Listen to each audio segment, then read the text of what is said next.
Sufism کیا ہے، خانقاہ کیا ہے، ہم نے خانقاہ کیوں بنائی؟ بڑی مختصر سی بات، میں کسی تفصیل میں نہیں جاتا۔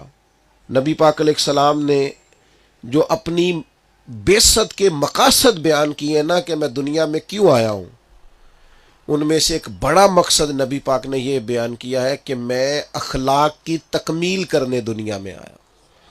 تمہارے اخلاق میں، کما ارسلنا فیکم رسولا منکم یتلو علیکم آیاتنا ویزکیکم، اخلاق بہتر کرنے، تزکیہ نفس کرنے۔ صوفیزم کیا ہے؟ اخلاق کی تربیت کا نام صوفیزم ہے۔ جتنا اخلاق اچھا ہوگا، جتنا اس کے اندر صبر ہوگا، شکر ہوگا، قناعت ہوگی، خودداری ہوگی، اللہ کی ذات پر جتنا بھروسہ ہوگا، جتنا اخلاص ہوگا، اتنا بڑا وہ صوفی ہوگا۔ تو ہم صوفیزم کو پروموٹ کرنا چاہتے ہیں۔ کیا مطلب؟ جو یہ ہم سے پوچھتا ہے کہ آپ صوفیزم کو پروموٹ کرنا چاہتے ہیں، تو ہم اسے بتاتے ہیں کہ ہم 5 چیزوں کو صوفیزم سمجھتے ہیں، 5 چیزوں کو خانقاہی نظام سمجھتے ہیں۔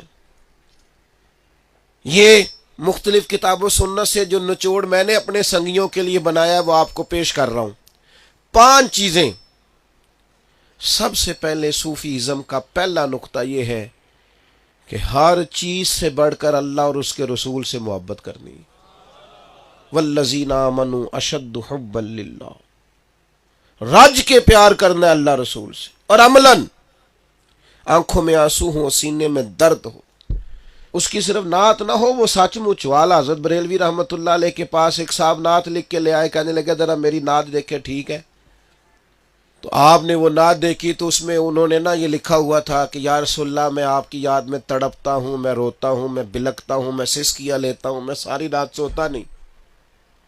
یہ نعت میں انہوں نے حضور کے لیے عرض کیا تھا، استغاثہ۔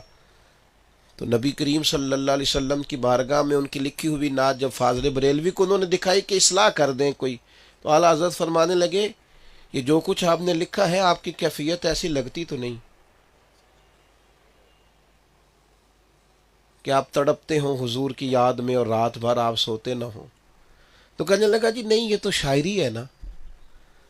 تو آپ فرمانے لگے نبی پاک کی بارگاہ میں جھوٹ بولتا ہے،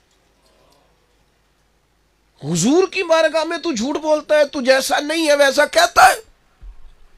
یہ پتا ہے یہ صوفیزم ہے کہ سچ مچ تو تڑپے حضور کے لیے، اور سچ مچ تو رات جاگے نبی پاک کے لیے، سچ مچ۔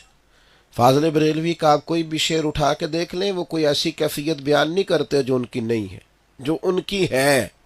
اے عشق تیرے صدقے جلنے سے چھٹے سستے، جو آگ بجھا دے گی وہ آگ لگائی، وہی بات کرتے ہیں جو ان کا اصل منظرنامہ ہے۔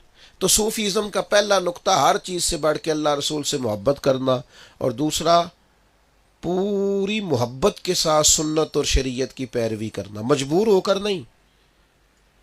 صوفی ڈنڈے کے زور پر دین پر نہیں لگاتا، صوفی نا دین گھول کے پلا دیتا ہے۔ طیبہ سے منگائی جاتی ہے، سینوں میں رچائی جاتی ہے، توحید کی میں پیالوں سے نہیں نظروں سے پلائی جاتی۔ صوفی کہتے ہیں پلاؤ اسے حضور کی محبت۔ تیسری بات صوفیزم کی وہ ہے تزکیہ نفس۔ تزکیہ نفس کا معنی ہے تمام غلاظتیں نکال دینی ہیں، حسد، بغض، کینہ، ہرس، ہوس، لالچ نکال دے، اپنے دل میں محبت، پیار، عاجزی، انکساری بھر لے، تو تزکیہ نفس ہے۔ اور چوتھی بات صوفیزم میں ہوتی ہے برداشت، رواداری، خدمت خلق۔ برداشت اور رواداری نہ ہو تو مخلوق کی خدمت نہیں ہوتی، کیونکہ بہت سارے لوگ ایسے ہوتے ہیں آپ خدمت کرتے ہیں وہ لالچ کرتے ہیں۔ تو برداشت اور رواداری پیدا کرو گے تو خدمت خلق ہوگی، مخلوق کی خدمت کرنا۔ تو خدمت خلق، یہ جو کوئی لنگر کھا جاتا ہے اوخو، یہ روح کو تازہ کر جاتا ہے۔ دنیا آوے کھا کھا جاوے راضی ہووے بلا، اس کا کوئی مزہ ہے جو کوئی لنگر کھا کے جاتا ہے؟ اس کا کوئی سرور ہے؟ یہ روحانیت ہے۔ اور پانچویں بات ہے صوفیزم میں یقین کامل ہو اور اخلاص پورا ہو۔ اگر یہ 5 باتیں موجود ہوں تو صوفی کامل ہے۔ یہ ہے اصل میں خانقاہی نظم، اللہ رسول کی محبت، شریعت کی پابندی، تزکیہ نفس، خدمت خلق، اور اس کے ساتھ رواداری ہو، برداشت ہو۔ اور پانچواں یقین کامل، اور یہ ہم آپ کے اندر پیدا کرنا چاہتے ہیں، یہ ہم اپنے اندر پیدا کرنا چاہتے ہیں، یہ ہم سوسائٹی میں پیدا کرنا چاہتے ہیں، یہ ہم ماحول کو دینا چاہتے ہیں۔ یہ تحریک اصلاح معاشرہ ہے، یہ خانقاہ شریف ہے، یہی ہمارا سارا کچھ۔ اسی کے لیے محنت کر رہے ہیں، اسی کے لیے ادارے بنا رہے ہیں، اسی کے لیے بچے پڑھا رہے ہیں، اسی کے لیے کتابیں لکھ رہے ہیں، یہی ہمارا اصل عنوان ہے۔ اب یہ پیدا ہو گیا تو سب ٹھیک ہو گیا۔